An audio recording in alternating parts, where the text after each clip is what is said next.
Welcome to the first ever show on This Is What I Found. I hope you will enjoy this wonderful story. Imagine standing on the misty shores of Lake Gennesaret, hands calloused from hauling nets, your life mapped out by the tides. That was Simon, son of Jonah, a working fisherman, rooted in tradition and grit. Yet the gospel narratives tell us Jesus saw more. Beneath Simon's weathered exterior, the makings of a leader. Now, here's a technical term onomastics, the study of names. Jesus didn't just call Simon, he renamed him Cephas, that's Aramaic for rock, or Petros in Greek. Naming wasn't just about identity, it was about destiny. Why would Jesus call a flawed fisherman rock? You might be thinking, was Simon really so remarkable? Actually, in the early chapters of the Gospels, he's just a regular guy, often impulsive, sometimes stumbling, exhibiting, in psychological terms, all the hallmarks of a growth mindset. Through this act of renaming, Jesus plants a seed. Your past does not dictate your future. Simon's journey proves that transformation, even radical leadership, can begin in the most mundane of settings. So next time you doubt your starting place, remember the fisherman who became the rock. If Simon could become Peter, what are we all capable of with the right call? Why did Peter stand out among the 12 apostles?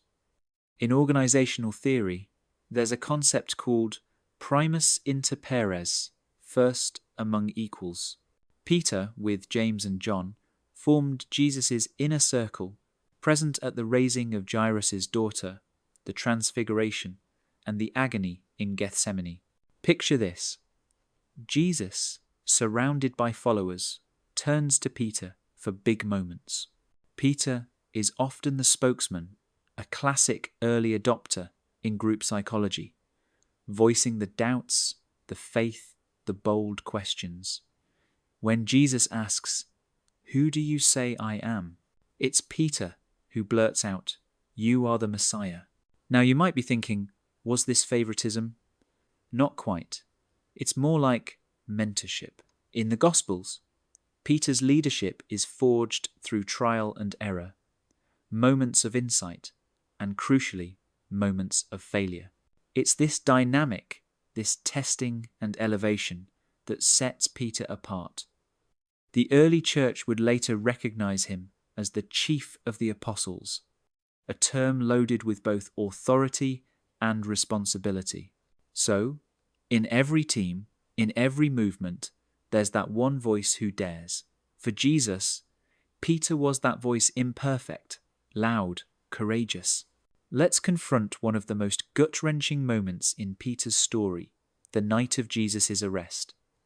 After boasting, "I will never deny you," Peter does just that. Not once, but 3 times. The technical term for this is cognitive dissonance. When actions clash with beliefs, the human psyche trembles. Can you imagine the shame? The rooster crows, Peter locks eyes with Jesus, and the weight of betrayal crashes down. This isn't just a narrative detail, it's an emotional earthquake, the point where the rock crumbles. Now, you might ask, why do the Gospels dwell on this failure? Because in storytelling, the protagonist's lowest point is where true transformation begins. For Peter, denial becomes the furnace of change. After resurrection, Jesus asks Peter 3 times, "Do you love me?" mirroring the 3 denials.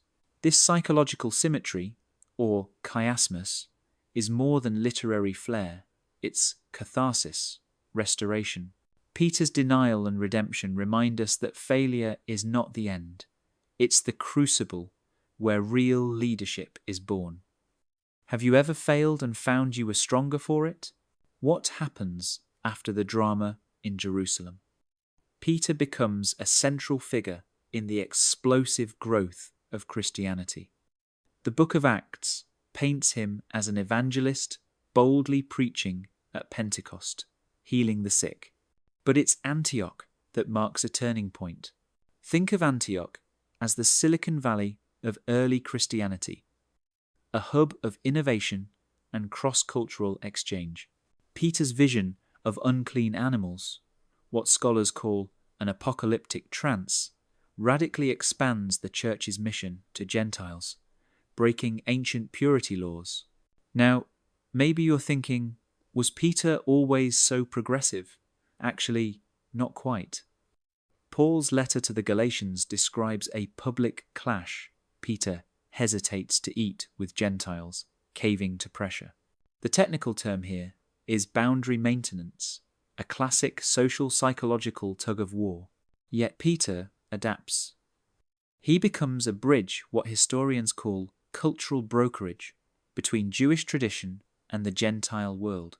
His journey from Jerusalem to Antioch is more than geography. It's a transformation of worldview.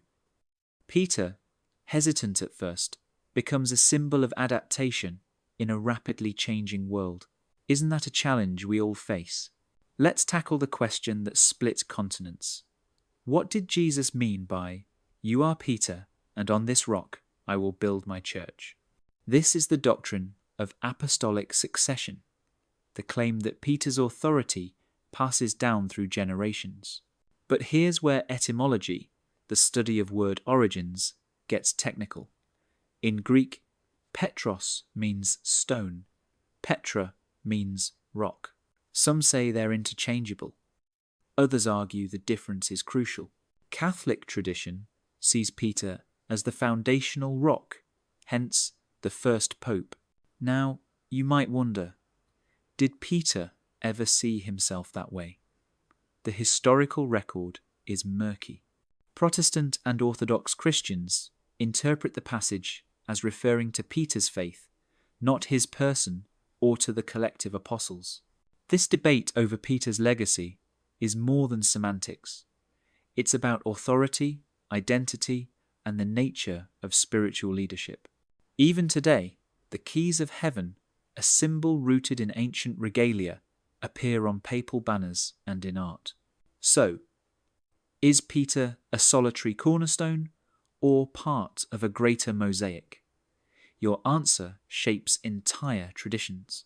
Let's shift to Rome, the city where Peter's legend meets history. Did Peter really lead the church there, or even visit?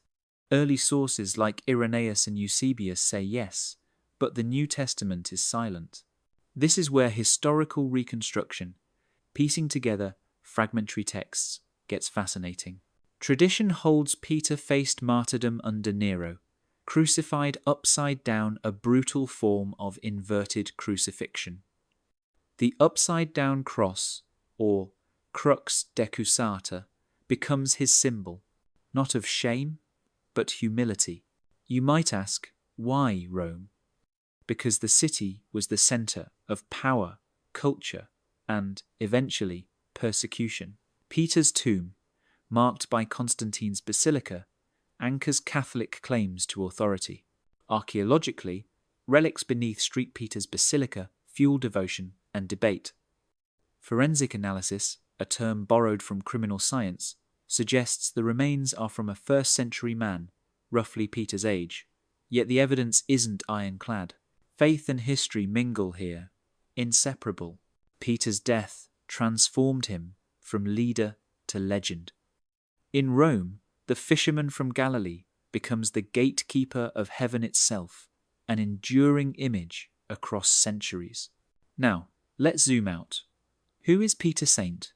Pope, martyr, or myth? Different branches of Christianity draw his portrait in contrasting colours.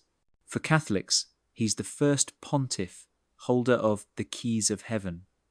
Orthodox traditions call him preeminent apostle, but emphasise collegiality, not monarchy.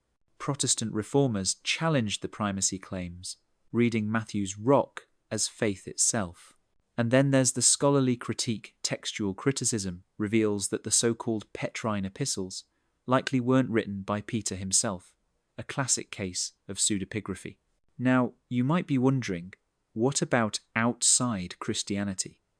Islam names Peter a disciple of Isa, Jesus, while Baha texts praise him as the archetype of faith. Even in Ossetian folklore, Peter morphs into a water god, Dombete, a testament to his mythic reach.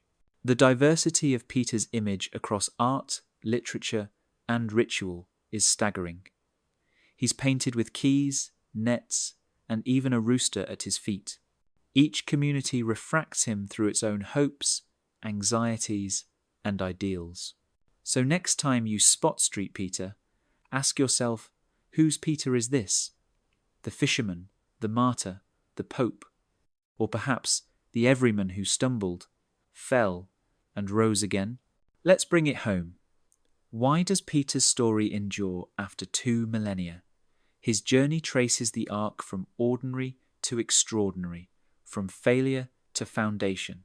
In leadership studies, we call this transformational resilience, the capacity to be changed by adversity, yet emerge as a catalyst for others. Peter's keys, once a fisherman's tools, now spiritual regalia, remind us that authority is rooted not in perfection, but in humility and service.